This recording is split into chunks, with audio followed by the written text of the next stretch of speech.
আসসালামু আলাইকুম রহমতুল্লাহ। নাটক সাজাইতেছে ডাকসু নির্বাচনে, কিন্তু নাটকটা যে সাজাইতেছে আসলে একটু তো অভিজ্ঞ থাকলে এই নাটকগুলো মোটামুটি একটা ভালোভাবে মানে মঞ্চস্থ করতে পারতো। কিন্তু আসলে একদমই অভিজ্ঞতা নাই যাদের, তারা যদি নাটক মঞ্চস্থ করতে যায় তাহলে হাজার ধরনের ভুল সামনে আসবে, এবং এটাই স্বাভাবিক। একটা মেয়ে, কিছুক্ষণ আগে দেখলাম ইউটিউবে একটা মেয়ে বলতেছে যে আমার বান্ধবী আমাকে 9টা মিস কল দিয়েছে, তারপর তার সাথে যখন কথা বলেছি সে বলতেছে যে তাকে নাকি একটা ব্যালট দেওয়া হয়েছিল, সেই ব্যালটে শিবির সমর্থিত প্রার্থী যারা ছিল তাদের নামে সিল দেওয়া ছিল। এইটা হচ্ছে তার প্রশ্ন, এবং সে নিজে দেখে নেই, এটা তার বক্তব্য, কিন্তু সে এটা নিজে দেখে নেই, তার এক বান্ধবী তাকে বলছে। আচ্ছা, প্রশ্ন আমার এখানে, শিবির সমর্থিত যদি কোনো একটা ব্যালটে ভোট আগে থেকেই দেওয়া থাকে, সেইটা কেন স্টুডেন্টের হাতে দিবে? ধরেন আমি শিক্ষক বা আমি ওখানকার রিটার্নিং অফিসার হিসেবে আসছি, আমি শিবিরের পক্ষে এখানে ভোট করার জন্য, মানে রিগিং করার জন্য এখানে আসি, তাহলে আমি কি করব? যদি আমার এখানে সিল দেওয়া ব্যালট থাকে, আমি কি আরেকটা স্টুডেন্ট যখন যে ভোট দিতে আসবে তার হাতে ব্যালট ধরাই দিব যে এই যে শিবিরের এখানে ব্যালটের ছিল মারা আছে, এটা তোমার হাতে আমি দিলাম, তুমি এটা বাইরে গিয়ে সবাইকে বলো, তুমি এটা বাইরে গিয়ে সবাইকে বলো যে হচ্ছে এই যে শিবিরের ব্যালটে ভোট দেওয়া আগে থেকেই আছে। মানে তখন সে, মানে এটা যে একটা নাটক, এটা কিন্তু খুব সহজভাবে বোঝা যাচ্ছে। এইরকমটা কেউই করবে না। মানে যে রাতের নির্বাচনও করছে 2018 সালের, তারাও কি করছে, তারাও ব্যালটে ভোট দিয়ে সেই ব্যালট আগেই ব্যালট পেপার, মানে বক্স, যেটাকে বক্স ভরাই রাখছিল। আর এরা নাটক সাজাইতেছে এরকম যে হচ্ছে শিবিরের পক্ষে ব্যালটে ভোট দিয়ে রাখা হয়েছে, ব্যালট পেপারে ভোট দিয়ে রাখা হয়েছে, এবং সেই পেপারটা আবার ওই স্টুডেন্টের হাতে ধরে দিয়েছে, এবং সে বলছে উরি বাবা শিবিরের ভোট দেওয়া আছে এখানে, এটা আমি পাইলাম, আমি এখন বাইরে গিয়ে সবাইকে বলবো যে শিবিরের এখানে ভোট দেওয়া আছে, শিবির এরকম রিগিং করতেছে। ভাই, এগুলো নাটক মানুষ খায় না। ঢাকা বিশ্ববিদ্যালয়ে বাংলাদেশের সবচেয়ে মেধাবীরা পড়াশোনা করে, সবচেয়ে দায়িত্ববান ছেলেমেয়েরাই পড়াশোনা করে বলে আমি মনে করি। এগুলা যদি ঢাকা বিশ্ববিদ্যালয়ের স্টুডেন্টদেরকে খাওয়াতে, আমরা তো সাধারণ জনগণ কিন্তু এগুলো খাবো না, তাহলে এগুলো যদি আপনি ঢাকা বিশ্ববিদ্যালয়ের স্টুডেন্টদের খাওয়াইতে চান তো লাভ নেই। আর এগুলো নাটক করে আরও আসলে আপনারা যে দলের আর কি করতেছেন, সেই দলের যে দলের পারপাস আপনারা সার্ভ করতেছেন, সেই দলের আরও ক্ষতি হচ্ছে, এই জিনিসটা আপনারা বুঝতে পারেন না।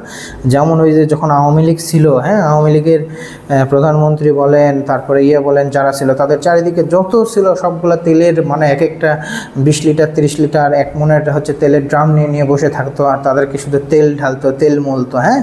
যার কারণে কি হয়েছে, যে বুঝতে পারে না এটি কোন সময় ওই আগুন লেগে যাবে, এটা বুঝতে পারে নাই। তেল নিয়ে ঘুরে বেড়াইতো। আর হচ্ছে নেতাকর্মী যারা ছিল তারা মনে করতো তেল যখন দিচ্ছে তাহলে তো ভালোই, কিন্তু তারা জানতোই না যে এগুলো সব কেরোসিন তেল ছিল। যার কারণে এক জায়গায় কোনো একটা আগুন লাগাই দিয়েছে, বাস সবাইকে, এই কাজটা হয়েছে আর কি। তা আজকে যে নাটকগুলো তারা মঞ্চস্থ করতেছে, এটা হিতে বিপরীত হবে বলে আমি মনে করি। হিতে বিপরীত হবে, যে দল এটা মঞ্চস্থ করতেছে তাদেরই হিতে বিপরীত হবে, তাদেরই বরং আরও কমে যাবে। এমনিতেও তো বিভিন্ন ধরনের অনলাইন জরিপ আসতেছে, সেগুলো তো বোঝাই যাচ্ছে কারা জিতবে যদি নিউট্রাল নির্বাচন হয়।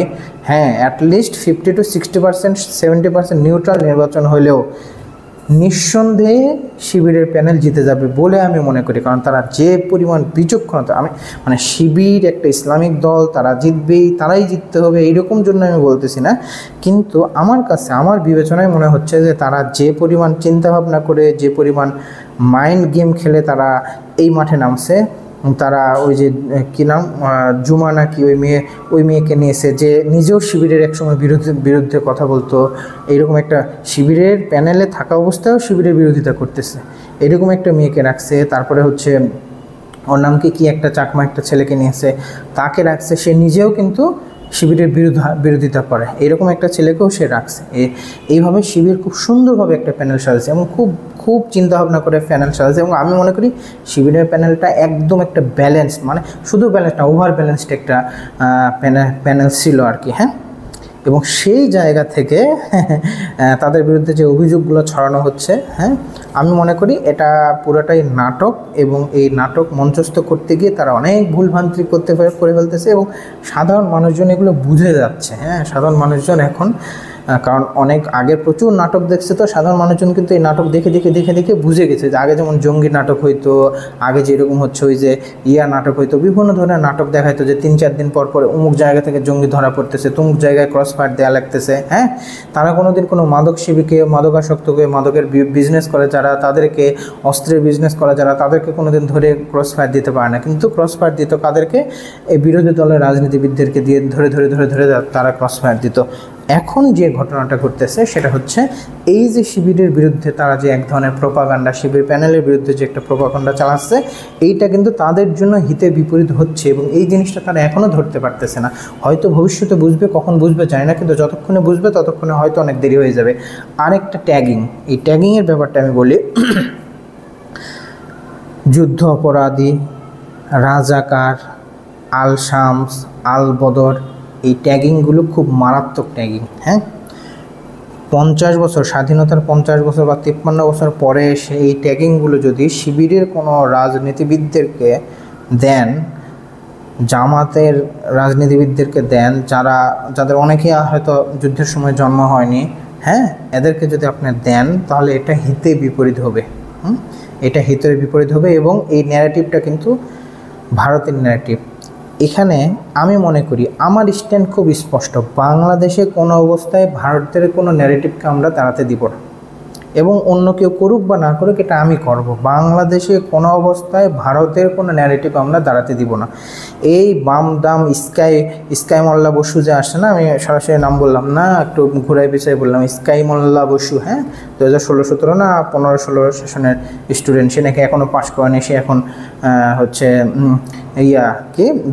ভিপি হওয়ার দৌড়ে আছে, কিছুদিন আগে অ্যাপেন্ডিক্সের অপারেশন হয়েছে। যাই হোক, তো এগুলা কিন্তু একদম এরা কিন্তু ভারতের পারপাস সার্ভ করে, এরা কিন্তু, এবং এই জিনিসগুলো ঢাকা বিশ্ববিদ্যালয়ের সাধারণ স্টুডেন্টরা বোঝে, হ্যাঁ, এগুলো বোঝে। তো যাই হোক, তারা যে বিভিন্ন ধরনের প্রোপাগান্ডা, বিভিন্ন ধরনের শিবিরের প্যানেলের বিপক্ষে ছড়াচ্ছে, আমি মনে করি তাদের এই ব্যাপারে সাধারণ শিক্ষার্থী যারা আছে ঢাকা বিশ্ববিদ্যালয়ে তারা অত্যন্ত সোচ্চার এবং তারা অত্যন্ত বিচক্ষণতার সাথে তাদের মূল্যবান মতামত ব্যক্ত করবেন এবং ঢাকা বিশ্ববিদ্যালয়ের অধিকাংশ মূল্যবান মতামতের ভিত্তিতে অধিকাংশর যে 70 বা 80% বা 90%, 100%ও হতে পারে, আমি জানি না কতজন ভোট দিবে।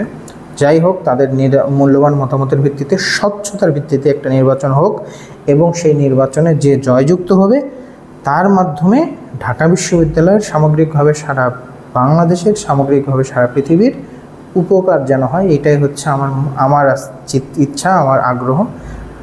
এটাই বলার জন্য আমি আজকে এই ভিডিওটা অন করছি। ভালো থাকবেন সবাই। আসসালামু আলাইকুম রহমতুল্লাহ।